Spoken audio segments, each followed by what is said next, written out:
নমস্কার। আজ আমার বিশেষ নিবেদন বঙ্কিমচন্দ্র চট্টোপাধ্যায়ের লেখা দুর্গেশ নন্দিনী। আজ চতুর্থ পর্ব। আমাদের আজকের নিবেদন দুর্গেশ নন্দিনীর গল্পটি প্রথম প্রকাশিত হয় 1865 সালে। গল্প পাঠে এবং গল্পের সূত্রধার আমি শ্রী। শুরু হচ্ছে দুর্গেশ নন্দিনীর চতুর্থ পর্ব। এদিকে বিমলার ইঙ্গিত মতো আসমানি গৃহের বাহিরে আসিয়া প্রতীক্ষা করিতেছিল। বিমলা আসিয়া তাহাকে কহিলেন, আসমান, তোমার সঙ্গে কোনো বিশেষ গোপনীয় কথা আছে। আসমানি কহিল, বেশভূষা দেখিয়া আমিও ভাবিতেছিলাম আজ কি একটা কাণ্ড। বিমলা কহিলেন, আমি আজ কোনো প্রয়োজনে অধিক দূরে যাইব। এ রাত্রে একাকিনী যাইতে পারিব না। তুমি ছাড়া আর কাহাকেও বিশ্বাস করিয়া সঙ্গে লইতে পারিব না। তোমাকে আমার সঙ্গে যাইতে হইবে। আসমানি জিজ্ঞাসা করিল, কোথা যাবে? বিমলা কহিলেন, আসমানি, তুমি তো সেকালে এত কথা জিজ্ঞাসা করিতে না। আসমানি কিছু অপ্রতিভ হইয়া কহিল, তবে তুমি একটু অপেক্ষা করো, আমি কতগুলো কাজ সারিয়া আসি। বিমলা কহিলেন, আর একটা কথা আছে। মনে করো যদি তোমার সঙ্গে আজ সেকালের কোনো লোকের দেখা হয়, তবে কি তোমাকে সে চিনিতে পারিবে? আসমানি বিস্মিত হইয়া কহিল, সে কি? বিমলা কহিলেন, মনে করো যদি কুমার জগৎ সিংহের সহিত দেখা হয়। আসমানি অনেকক্ষণ নীরব থাকিয়া গদগদ স্বরে কহিল, এমন দিন কি হবে? বিমলা কহিলেন, হইতেও পারে। আসমানি কহিল, কুমার চিনিতে পারিবেন বই কি। বিমলা কহিলেন, তবে তোমার যাওয়া হইবে না। আর কাহাকে লইয়া যাই? একাও তো যাইতে পারি না। আসমানি কহিল, কুমার দেখিব বড়ই স্বাদ। বিমলা কহিলেন, মনের স্বাদ মনে থাক, এখন আমি কি করি? বিমলা চিন্তা করিতে লাগিলেন। আসমানি অকস্মাৎ মুখে কাপড় দিয়া হাসিতে লাগিল। বিমলা কহিলেন, মর, আপনি আপনি হেসে মরিস কেন? আসমানি কহিল, মনে মনে ভাবিতেছিলাম, বলি আমার সোনার চাঁদ দিগ্গজকে তোমার সঙ্গে পাঠাইলে কি হয়? বিমলা হাসিয়া উল্লাসে কহিলেন, সেই কথাই ভালো, রসিকরাজকেই সঙ্গে লইব। আসমানি বিস্মিত হইয়া কহিল, সে কি, আমি যে তামাশা করিতেছিলাম। বিমলা কহিলেন, তামাশা না, বোকা বামুনকে আমার অবিশ্বাস নাই। অন্ধের দিন রাত্রি নাই, ও তো কিছুই বুঝিতে পারিবে না, সুতরাং ওকে অবিশ্বাস নাই। তবে বামুন যেতে চাইবে না। আসমানি হাসিয়া কহিল, সে ভার আমার, আমি তাহাকে সঙ্গে করিয়া নিয়ে আসিতেছি। তুমি ফটকের সম্মুখে একটু অপেক্ষা করিও। এই বলিয়া আসমানি হাসিতে হাসিতে দুর্গমধ্যস্থ একটি ক্ষুদ্র কুটির ভিমুখে চলিল। অভিরাম স্বামীর শিষ্য গজপতি বিদ্যাদিগ্গজ ইতিপূর্বেই পাঠক মহাশয়ের নিকট একবার পরিচিত হইয়াছেন। যে হেতুতে বিমলা তাহার রসিকরাজ নাম রাখিয়াছিলেন, তাহাও পাঠক মহাশয় অবগত আছেন। সেই মহাপুরুষ এই কুটিরের অধিকারী। দিগ্গজ মহাশয় দৈর্ঘ্যে প্রায় 5.5 হাত হইবেন, প্রস্থে বড়জোর 1.5 হাত 3 আঙুল, পা দুইখানি কাঙ্কাল হইতে মাটি পর্যন্ত মাপিলে 14 পুয়া 4 হাত হইবে, প্রস্থে রলা কাষ্ঠের পরিমাণ।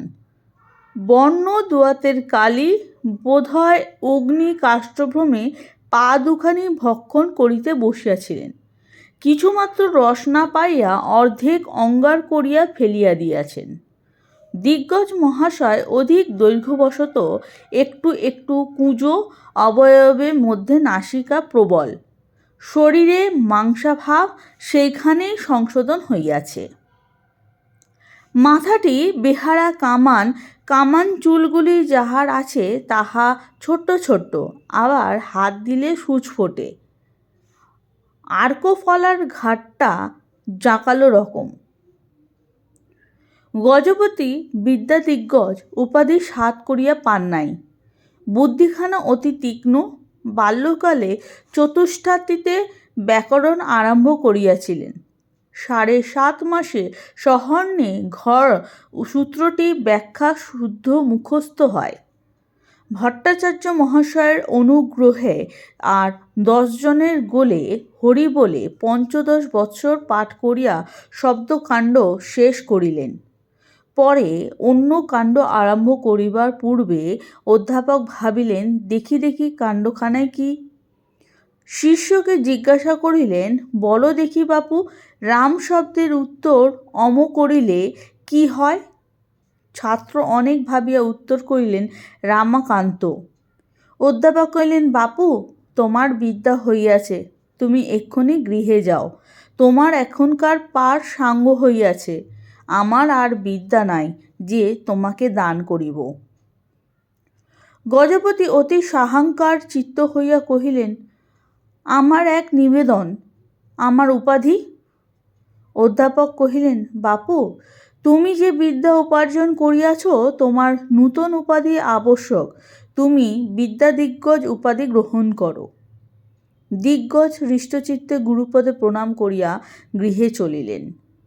গৃহে আসিয়া দিগ্গজ পণ্ডিত মনে মনে ভাবিলেন, বাক্যকরণ দিতে ত কৃতবিদ্যা হইলাম, এক্ষণে কিঞ্চিৎ স্মৃতি পাঠ করা আবশ্যক। শুনিয়াছি অভিরাম স্বামী বড় পণ্ডিত, তিনি ব্যতীত আমাকে শিক্ষা দেয় এমন লোক আর নেই। অতএব তাহার নিকটে গিয়া কিছু স্মৃতি শিক্ষা করা উচিত। এই স্থির করিয়া দিগ্গজ দুর্গমধ্যে অধিষ্ঠান করিলেন। অভিরাম স্বামী অনেককে শিক্ষা দিতেন, কাহারও প্রতি বিরক্ত ছিলেন না। দিগ্গজ কিছু শিখুক বা না শিখুক, অভিরাম স্বামী তাহাকে পাঠ দিতেন। গজপতি ঠাকুর কেবল বৈয়াকরণ আর স্মার্ত নহেন, একটু আলংকারিক, একটু একটু রসিক। ঘৃতভাণ্ড তাহার পরিচয় স্থল। তাহার রসিকতার আড়ম্বরটা কিছু আসমানের প্রতি গুরুতর হইত। তাহার কিছু গূঢ় তাৎপর্যও ছিল। গজপতি মনে করিতেন, আমার তুল্য ব্যক্তির ভারতে কেবল লীলা করিতে আসা। এই আমার শ্রী বৃন্দাবন, আসমানি আমার রাধিকা। আসমানীয় রসিকা মদনমোহন পাইয়া বানর পোষার স্বাদ মিটাইয়া লইত। বিমলাও সন্ধান পাইয়া কখনো বানর নাচাইতে যাইতেন। দিগ্গজ মনে করিতেন, এই আমার চন্দ্রাবলী জুটিয়াছে, না হবে কেন? যে ঘৃতভাণ্ড ছাড়িয়াছি, ভাগ্যে বিমলা জানে না, ওটি আমার শোনা কথা। দিগ্গজ গজপতির মনোমোহিনী আসমানি কিরূপ রূপবতী জানিতে পাঠক মহাশয়ের কৌতূহল জন্মিয়াছে, সন্দেহ নাই। অতএব তাহার স্বাদ পুরাইব।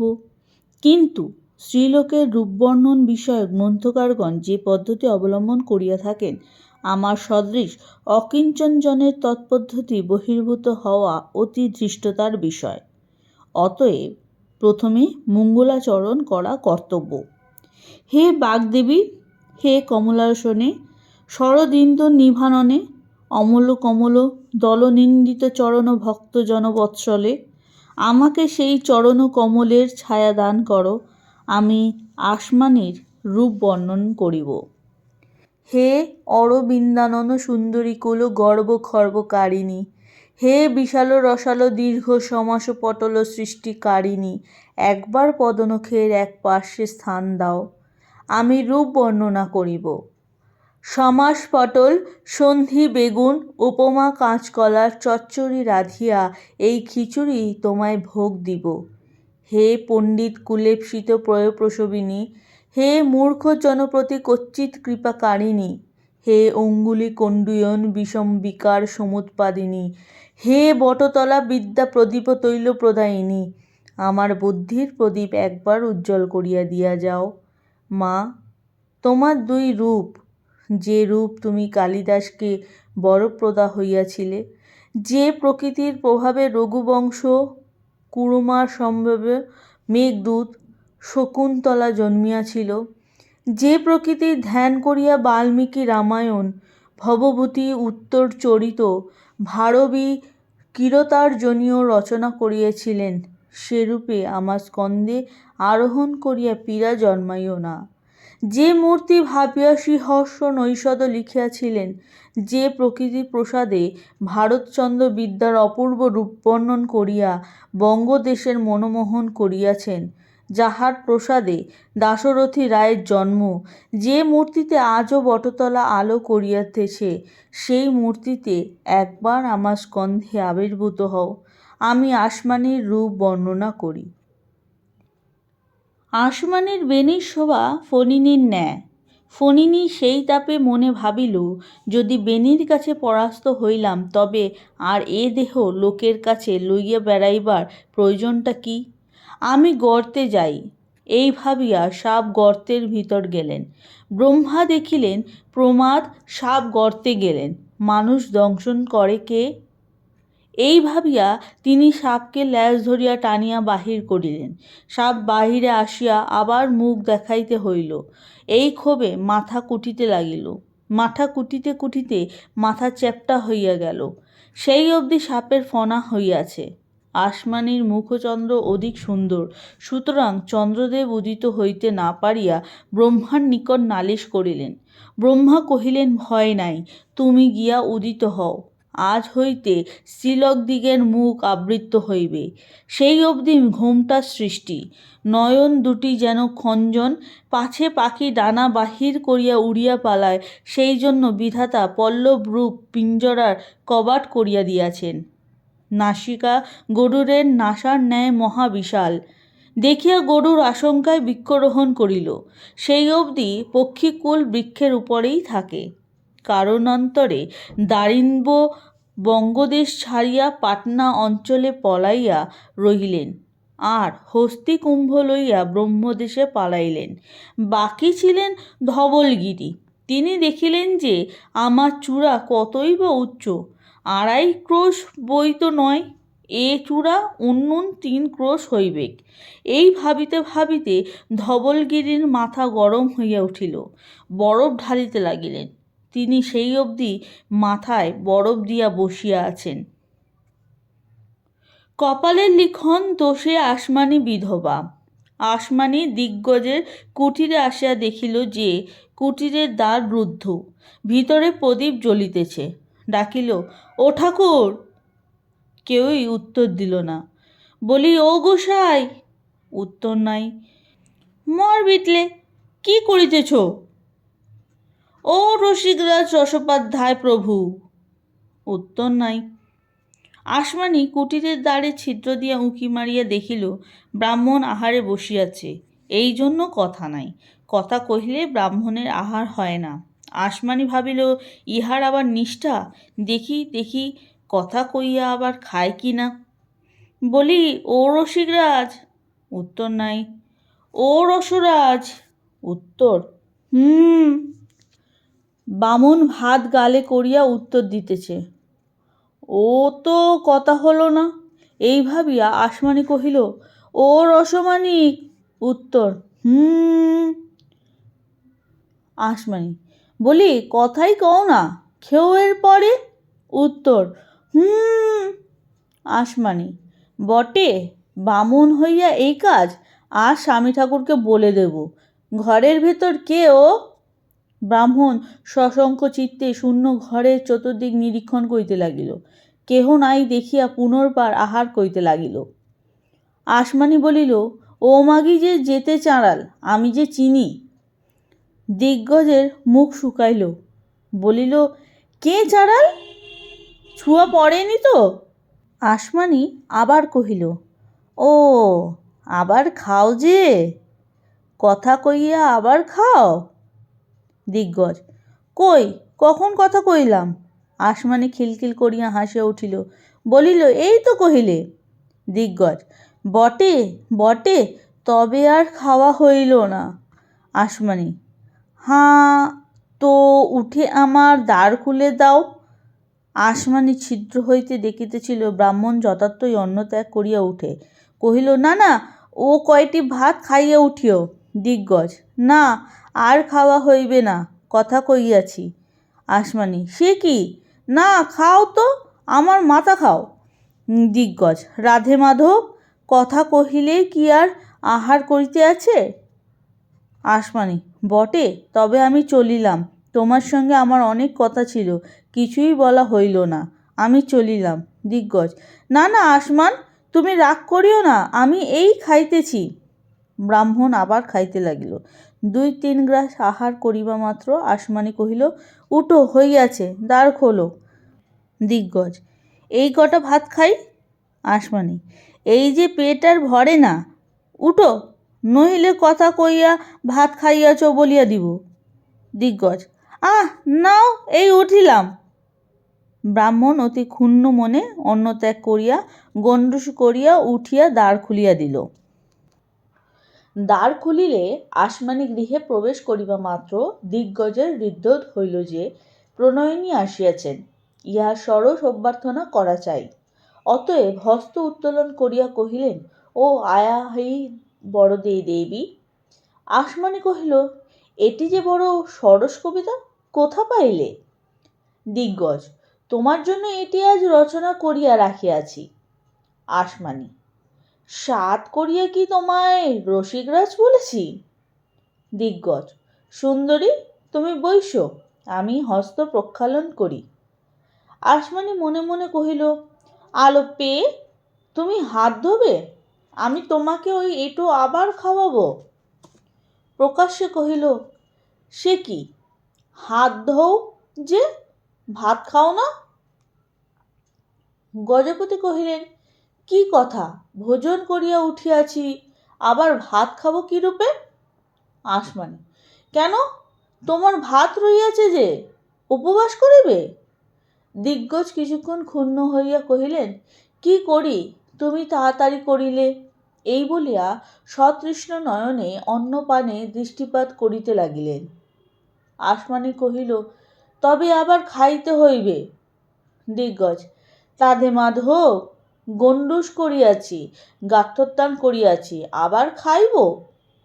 হ্যাঁ, খাইবে বই কি, আমারই উৎসৃষ্ট খাইবে। এই বলিয়া আসমানি ভোজন পাত্র হইতে 1 গ্রাস অন্ন লইয়া আপনি খাইল। ব্রাহ্মণ অবাক হইয়া রহিলেন। আসমানি উৎসৃষ্ট অন্ন ভোজন পাত্রে রাখিয়া কহিল, খাও। ব্রাহ্মণের ব্যঙ্গ নিষ্পত্তি নাই। আসমানি, খাও, শোনো, কাহাকে বলিব না যে তুমি আমার উৎসৃষ্ট খাইয়াছ, কেহ না জানিতে পারিলে দোষ কি? দিগ্গজ, তাও কি হয়? কিন্তু দিগ্গজের উদর মধ্যে অগ্নিদেব প্রচণ্ড জ্বালায় জ্বলিতেছিলেন। দিগ্গজ মনে মনে করিতেছিলেন যে আসমানি যেমন সুন্দরী হোক না কেন, পৃথিবী ইহাকে গ্রাস করুন, আমি গোপনে ইহার উৎসৃষ্টাবশেষ ভোজন করিয়া দ্রজ্যমান উদর শীতল করি। আসমানি ভাব বুঝিয়া বলিল, খাও না খাও, একবার পাতের কাছে বসো।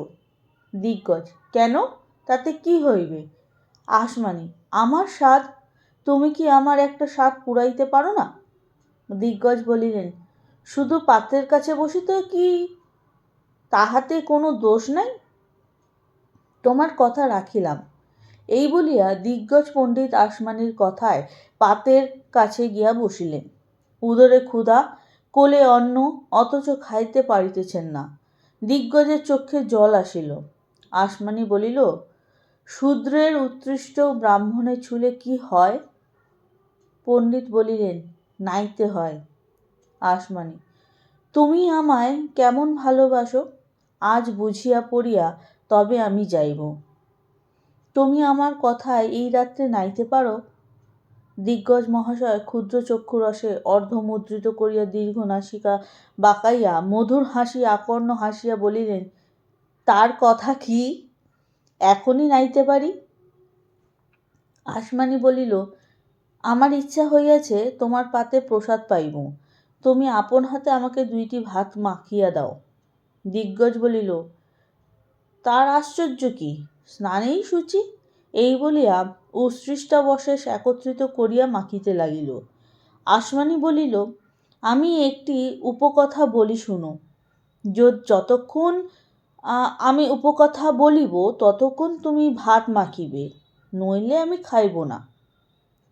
দিগ্গজ, আচ্ছা। আসমানি এক রাজা আর তাহার দুও সুও দুই রানীর গল্প আরম্ভ করিল। দিগ্গজ হাঁ করিয়া তাহার মুখপানে চাইয়া শুনিতে লাগিল, আর ভাত মাখিতে লাগিল। শুনিতে শুনিতে দিগ্গজের মন আসমানির গল্পে ডুবিয়া গেল। আসমানির হাসি, চাহনি ও নথের মাঝখানে আটকাইয়া রইল। ভাত মাখা বন্ধ হইল, পাতে হাত লাগাইয়া রইল, কিন্তু ক্ষুধার যাতনাটা আছে। যখন আসমানির গল্প বড় জমিয়া আসিল, দিগ্গজের মন তাহাতে বড়ই নিবিষ্ট হইল। তখন দিগ্গজের হাত বিশ্বাসঘাতকতা করিল। পাত্রস্থ হাত নিকটস্থ মাখা ভাতের গ্রাস তুলিয়া চুপি চুপি দিগ্গজের মুখে লইয়া গেল। মুখ হাঁ করিয়া তাহা গ্রহণ করিল। দন্ত বিনা আপত্তিতে তাহার চর্বণ করিতে আরম্ভ করিল। রসনা তাহা গলাধকরণ করাইয়াল। নিরীহ দিগ্গজের কোনো সাড়া ছিল না। দেখিয়া আসমানি খিলখিল করিয়া হাসিয়া উঠিল। বলিল, তবে রে বিটলে, আমার এটো নাকি খাবি নে? তখন দিগ্গজের চেতনা হইল। তাড়াতাড়ি আর এক গ্রাস মুখে দিয়া গিলিতে গিলিতে এটো হাতে আসমানির পায়ে জড়াইয়া পড়িল। চর্বণ করিতে করিতে কাঁদিয়া বলিল, আমায় রাখো আসমান, কাহাকেও বলিও না। এমন সময় বিমলা আসিয়া বাহির হইতে দ্বার নাড়িল। বিমলা দ্বার পার্শ্ব হইতে অলক্ষ্যে সকল দেখিতেছিল। দ্বারের শব্দ শুনিয়া দিগ্গজের মুখ শুকাইল। আসমানি বলিল, কি সর্বনাশ, বিমলা আসিতেছে, লুকোও লুকোও। দিগ্গজ ঠাকুর কাঁদিয়া কহিল, কোথায় লুকাইব? আসমানি বলি, ওই অন্ধকার কোণে একটা কেলে হাঁড়ি মাথায় দিয়া বসো গিয়া, অন্ধকার ঠাওর পাইবে না। দিগ্গজ তাহাই করিতে গেল। আসমানির বুদ্ধির তীক্ষ্ণতায় বিস্মিত হইল। দুর্ভাগ্যবশত তাড়াতাড়িতে ব্রাহ্মণ একটা অড়হর ডালের হাঁড়ি পাড়িয়া মাথায় দিল। তাহাতে আধ হাঁড়ি রাধা অড়হর ডাল ছিল। দিগ্গজ যেমন হাঁড়ি উল্টাইয়া মাথায় দেবেন, অমনি মস্তক হতে অড়হর ডালের শতধারা বহিল। টিকি দিয়া অড়হর ডালের স্রোত নামিল। স্কন্ধ, বক্ষ, পৃষ্ঠ ও বাহু হইতে অড়হর ডালের ধারা, পর্বত হইতে ভূতলগামিনী নদী সকলের ন্যায় তরঙ্গে তরঙ্গে নামিতে লাগিল। উচ্চ নাসিকা অড়হরের প্রশোভন বিশিষ্ট গিরিশৃঙ্গের ন্যায় শোভা পাইতে লাগিল। এই সময় বিমলা গৃহে প্রবেশ করিয়া দিগ্গজের শোভারাশি সদর্শন করিতে লাগিলেন। দিগ্গজ বিমলাকে দেখিয়া কাঁদিয়া উঠিল। দেখিয়া বিমলার দয়া হইল। বিমলা বলিলেন, কাঁদিও না, তুমি যদি এই অবশিষ্ট ভাতগুলি খাও, তবে আমরা কাহারও সাক্ষাতে এই সকল কথা বলিব না। ব্রাহ্মণ তখন প্রফুল্ল হইল। প্রফুল্ল বদনে পুনশ্চ আহারে বসিল। ইচ্ছে অঙ্গের অড়হর ডালটুকু মুছিয়া লয়, কিন্তু তাহা পারিল না, কিংবা সাহস করিল না। আসমানির জন্য যে ভাত মাখিয়াছিল তাহা খাইল। বিনষ্ট অড়হরের জন্য অনেক পরিতাপ করিল। আহার সমাপন্তে আসমানি তাহাকে স্নান করাইল। পরে ব্রাহ্মণ স্থির হইলে বিমলা কহিলেন, রসিক, একটা বড় ভারী কথা আছে। রসিক কহিলেন, কি? বিমলা, তুমি আমাদের ভালোবাসো? দিগ্গজ, বাসিনে। বিমলা, দুজনকেই? দিগ্গজ, দুজনকেই। বিমলা, যা বলি তা পারিবে? দিগ্গজ, পারিব না। বিমলা, এখনই? দিগ্গজ, এখনই। বিমলা, এই দণ্ডে? দিগ্গজ, এই দণ্ডে। বিমলা, আমরা দুজনে কেন এসেছি জানো? দিগ্গজ, না। আসমানি কহিল, আমরা তোমার সঙ্গে পালাইয়া যাব। ব্রাহ্মণ অবাক হইয়া হাঁ করিয়া রইলেন। বিমলা কষ্টে উচ্চ হাসি সম্বরণ করিলেন। কহিলেন, কথা কও না যে? তা তা তা তা বাং নিষ্পত্তি হইয়া উঠিল না। আসমানি কহিল, তবে কি পারিবে না? তা স্বামী ঠাকুরকে বলিয়া আসে, বিমলা কইলেন, স্বামী ঠাকুরকে আবার বলিবে কে? এ কি তোমার মাতৃসাধ্য উপস্থিত যে স্বামী ঠাকুরের কাছে ব্যস্ত নিতে যাবে? দিগ্গজ, না না, তা যাব না, তা কবে যেতে হবে? বিমলা, কবে? এখনই চলো, দেখিতেছ না আমি গহনাপাত্র লইয়া বাহির হইয়াছি। দিগ্গজ, এখনই? বিমলা, এখনই না তো কি? নহিলে বলো, আমরা অন্য লোকের তল্লাশ করি। গজপতি আর থাকিতে পারিলেন না, বলিলেন, চলো যাইতেছি। বিমলা বলিলেন, দোছট লও। দিগ্গজ নামাবলী গায়ে দিলেন। বিমলা অগ্রে, ব্রাহ্মণ পশ্চাতে যাত্রা করেন। এমন সময় দিগ্গজ বলিলেন, সুন্দরী। বিমলা, কি? দিগ্গজ, আবার আসিবে কবে? বিমলা, আসিব কি আবার, একেবারে চলিলাম। হাসিতে হাসিতে দিগ্গজের মুখ পরিপূর্ণ হইল। বলিলেন, তৈজসপত্র রহিল যে? বিমলা, ওসব তোমায় কিনে দেব। ব্রাহ্মণ কিছু ক্ষুণ্ণ হইলেন। কি করেন, স্ত্রীলোকেরা মনে করিবে আমাদের ভালোবাসে না। অভাব পক্ষে বলিলেন, কুঙ্খিপুতি। বিমলা বলিলেন, শীঘ্র লও। বিদ্যা দিগ্গজের সবে দুখানি পুঁতি, ব্যাকরণ আর একখানি স্মৃতি। ব্যাকরণখানি হস্তে লইয়া বলিলেন, এখানিতে কাজই বা কি, এ তো আমার কণ্ঠে আছে। এই বলিয়া কেবল স্মৃতিখানি খুঙ্কির মধ্যে লইলেন।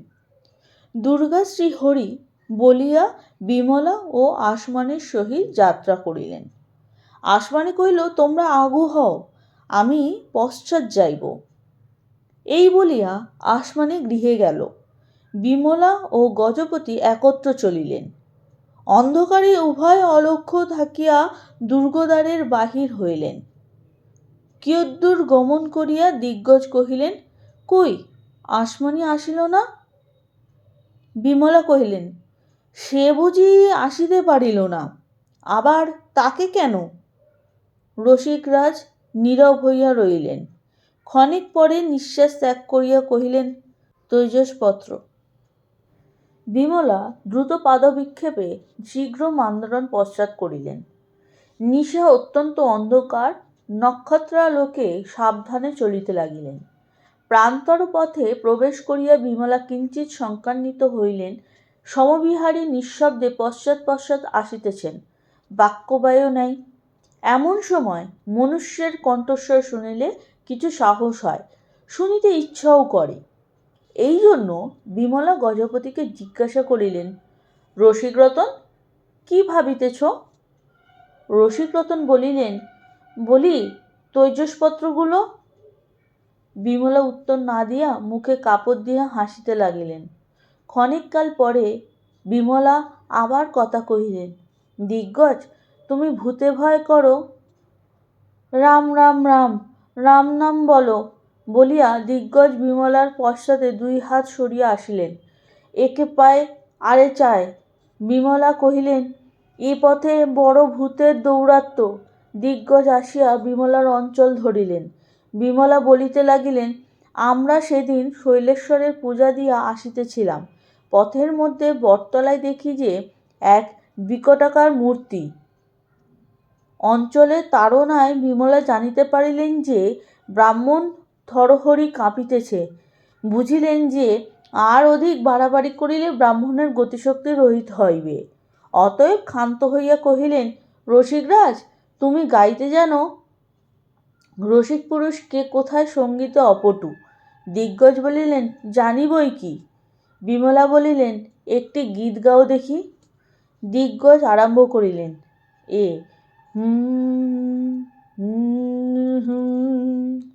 সই কি ক্ষণে দেখিলাম শ্যামে কদম্বেরি ডালে।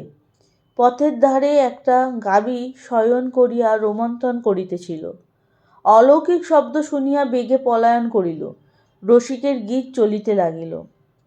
সেই দিন পুরিল কপাল মোর, কালি দিলাম কুলে, মাথায় চূড়া হাতে বাঁশি, কথা কয় হাসি হাসি, বলেও গোয়াল মাসি, কলসি দিব ফেলে।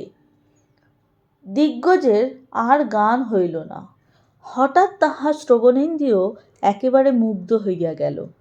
অমৃতময় মানসোন্মাদকর অপ্সরহস্যস্থিত বিনা শব্দবৎ মধুর সঙ্গীত ধ্বনি তাহার কর্ণকুহরে প্রবেশ করিল। বিমলা নিজে পূর্ণস্বরে সঙ্গীত আরম্ভ করিয়াছিলেন। নিস্তব্ধ প্রান্তর মধ্যে নৈশ গগন ব্যাপিয়া সেই সপ্তস্বর পরিপূর্ণ ধ্বনি উঠিতে লাগিল। শীতল নৈরাগ্য পবনে ধ্বনি আরোহণ করিয়া চলিল। দিগ্গজ নিঃশ্বাস রহিত করিয়া শুনিতে লাগিলেন। যখন বিমলা সমাপ্ত করিলেন তখন গজপতি কহিলেন, আবার? বিমলা, আবার কি? দিগ্গজ, আবার একটি গাও। বিমলা, কি গাইব? একটি বাংলা গাও। গাইতেছি বলিয়া বিমলা পুনর্বার সঙ্গীত আরম্ভ করিলেন। গীত গাইতে গাইতে বিমলা জানিতে পারিলেন যে তাহার অঞ্চলে বিষম টান পড়িয়াছে। পশ্চাৎ ফিরিয়া দেখিলেন গজপতি একেবারে তাহার পায়ের উপর আসিয়া পড়িয়াছেন, প্রাণপণে তাহার অঞ্চল ধরিয়াছেন। বিমলা বিস্ময়াপন্ন হইয়া কহিলেন, কি হইয়াছে? আবার ভূত নাকি? ব্রাহ্মণের বাক্য সরে না, কেবল অঙ্গুলি নির্দেশ করিয়া দেখাইলেন, ওই। বিমলা নিস্তব্ধ হইয়া সেই দিকে নিরীক্ষণ করিতে লাগিলেন। ঘন ঘন প্রবল নিঃশ্বাস শব্দ তাহার কর্ণকুহরে প্রবেশ করিল এবং নির্দিষ্ট দিকে পথপার্শ্বে একটা পদার্থ দেখিতে পাইলেন। সাহসে নির্ভর করিয়া নিকটে গিয়া বিমলা দেখিলেন একটি সুগঠন সুসজ্জিত ভূত অশ্ব মৃত্যু যাতনায় পড়িয়া নিঃশ্বাস ত্যাগ করিতেছেন। বিমলা পথবাহন করিতে লাগিলেন। সুসজ্জীভূত সৈনিক অশ্ব পথিমধ্যে মুমূর্ষ অবস্থায় দেখিয়া তিনি চিন্তামগ্ন হইলেন। অনেকক্ষণ কথা কহিলেন না। প্রায় অর্ধক্রোশ অতিবাহিত করিলে গজপতি আবার তাহার অঞ্চল ধরিয়া টানিলেন। বিমলা বলিলেন, কি? গজপতি একটি দ্রব্য লইয়া দেখাইলেন। বিমলা দেখিয়া বলিলেন, এ সিপাহীর পাগড়ি। বিমলা পুনর্বার চিন্তায় মগ্ন হইলেন। আপনি আপনি কহিতে লাগিলেন, যারই ঘোড়া তারই পাগড়ি। না, এ তো পদাতিকের পাগড়ি। কিয়ৎক্ষণ পরে চন্দ্রোদয় হইল। বিমলা অধিকতর অন্যমনা হইলেন। অনেকক্ষণ পরে গজপতি সাহস করিয়া জিজ্ঞাসা করিলেন, সুন্দরী, আর কথা কও না যে? বিমলা কহিলেন, পথে কিছু চিহ্ন দেখিতেছ? গজপতি বিশেষ মনোযোগের সহিত পথ নিরীক্ষণ করিয়া দেখিয়া কহিলেন, দেখিতেছি অনেক ঘোড়ার পায়ের চিহ্ন। বিমলা, বুদ্ধিমান, কিছু বুঝিতে পারিলে? দিগ্গজ, না। বিমলা, ওখানে মরা ঘোড়া, সেখানে সিপাহীর পাগড়ি, এখানে এত ঘোড়ার পায়ের চিহ্ন, এতে কিছু বুঝিতে পারিলে না? কারেই বা বলি? দিগ্গজ, কি? বিমলা, এখনই বহুতর সেনা এই পথে গিয়াছে। গজপতি ভীত হইয়া কহিলেন, তবে একটু আস্তে হাঁটু, তারা খুব আগু হইয়া যাক।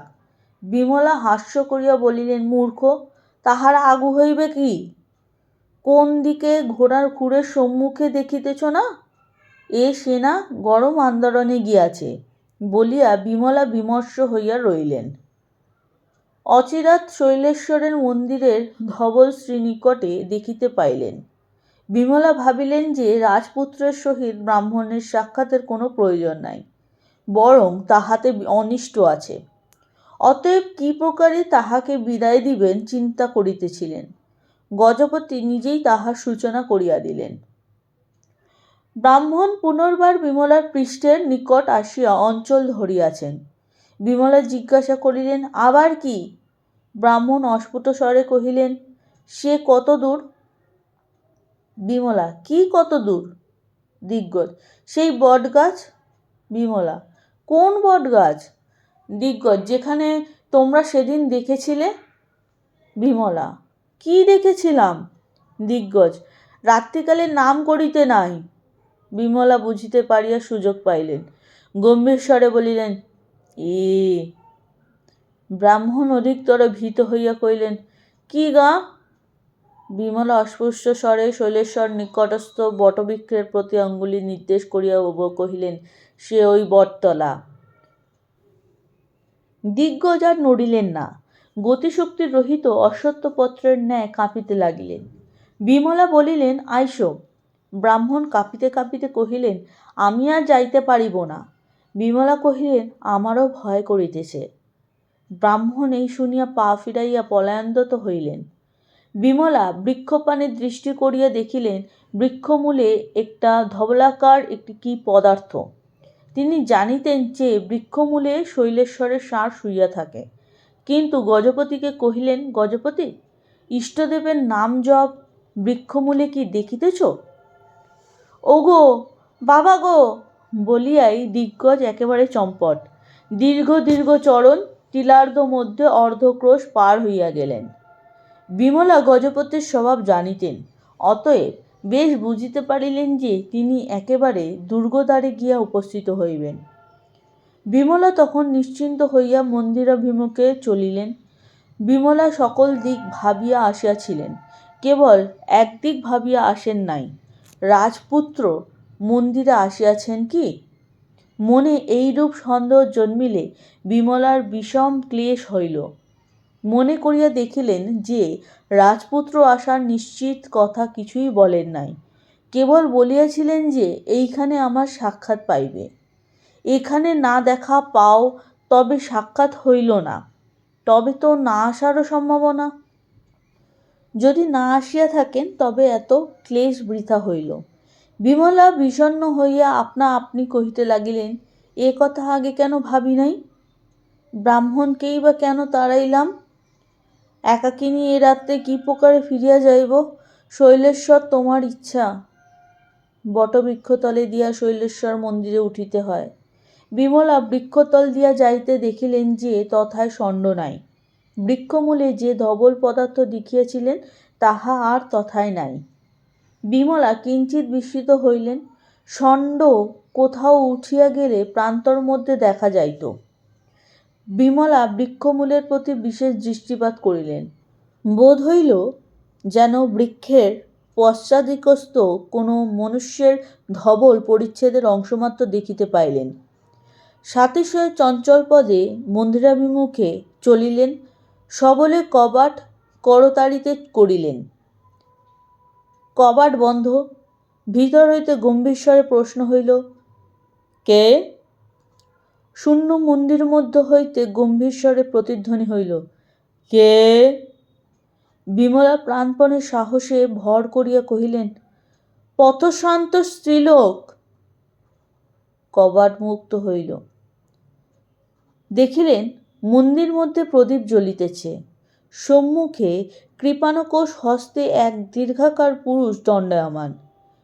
বিমলা দেখিয়া চিনিলেন কুমার জগৎ সিংহ। ধন্যবাদ। এটি ছিল আজ আমার বিশেষ নিবেদন। যদি ভালো লাগে আপনাদের ভালো লাগার অনুভূতিটুকু সকলের সাথে ভাগ করে নেবেন। ভিডিও লাইক করবেন, শেয়ার করবেন এবং এমনই সব ভিন্ন স্বাদের বিচিত্র উপস্থাপনার সাক্ষী থাকতে আমার স্টোরিওলজি ইউটিউব চ্যানেলটি সাবস্ক্রাইব করে পাশে থাকা বেল আইকনটি প্রেস করে অল করে রাখবেন, যাতে পরবর্তী ক্ষেত্রে নতুন ভিডিও আপলোড করা হলে তার নোটিফিকেশন সবার প্রথমে আপনার কাছে পৌঁছে যায়। এবং অবশ্যই ভিডিওর কমেন্ট সেকশনে আপনাদের মূল্যবান মতামত জানাবেন। তাহলে আজকের মতো বিদায় নিচ্ছি। সকলে খুব ভালো থাকবেন, সুস্থ থাকবেন। নমস্কার।